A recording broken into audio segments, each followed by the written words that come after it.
Hi, I'm Cheryl and welcome to my sewing room. I'm going to demonstrate a super easy project for you to sew today. But before we get started, I just want to remind you that always at the end of all my videos, there are other links you can click on to take you to more fun projects. But let's get started on today's project. I'm really excited about this project because it is so easy. It is a baked potato zapper bag, and you can get this pattern on the back of the package of the Pellon Wrap'N Zap 100% natural cotton batting. You can also get it on their website, PellonProjects.com. It has just a few supplies you need to get, so let's get started.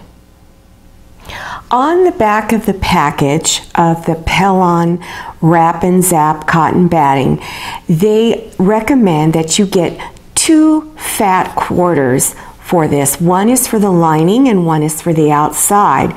Plus, you'll also need, of course, the Pellon cotton batting.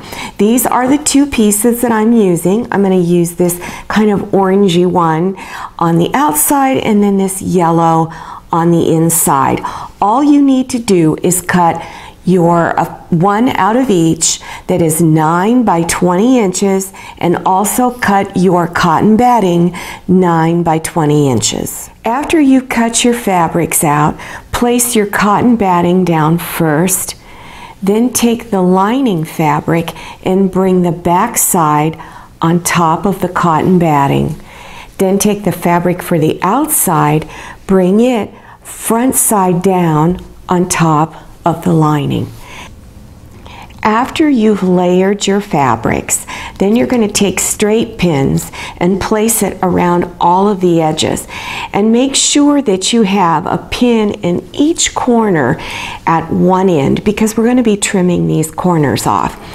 So after you've got the fabrics pinned together, take a ruler and you're going to find the center. Since this is 9 inches wide, the center would be at 4.5 inches. So you want to put a mark on your fabric at the 4.5 inch mark there at one end.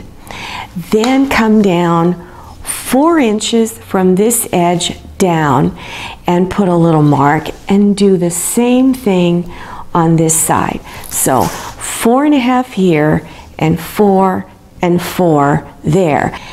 Then line your ruler up to where you have it touching the 2 marks, and then with your rotary cutter go ahead and cut that off. Also line it up on this side and do the same thing. Cut that off.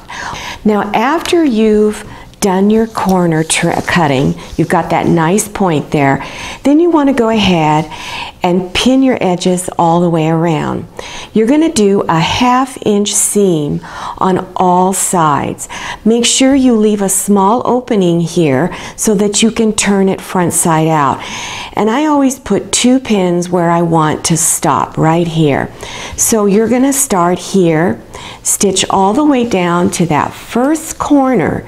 When you get a 1/2 inch away, you're going to stop, leave your needle down, turn your little bag, and continue stitching down and around. So 1/2 inch seam allowance all the way around.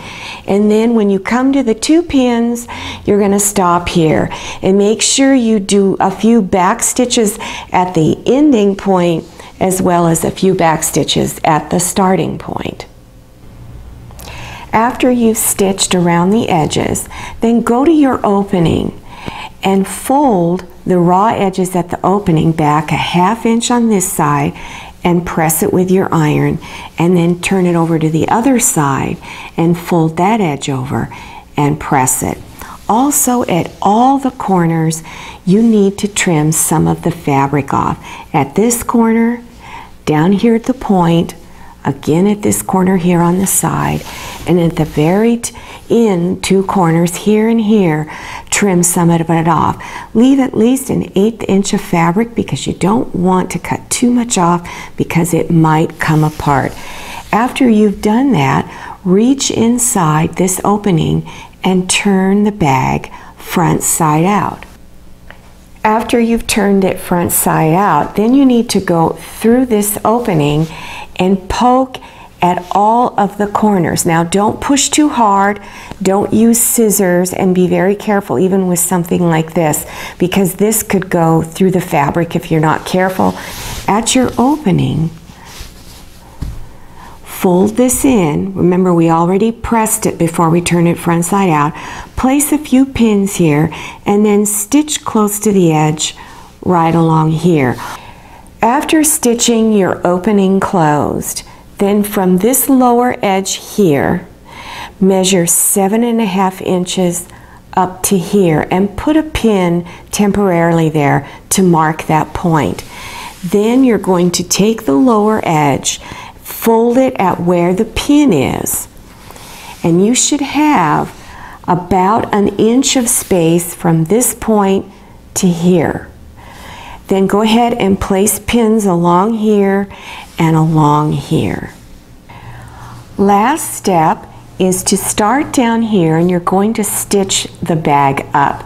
So do a few stitches back and forth down here, and you're doing about 1/2 inch seam allowance. It will be a lot easier if you do the 1/2 inch. Otherwise, if you go all the way to the edge, it's really thick. So come in that 1/2 inch, come up here. When you get to this point right here, go back and forth a few times.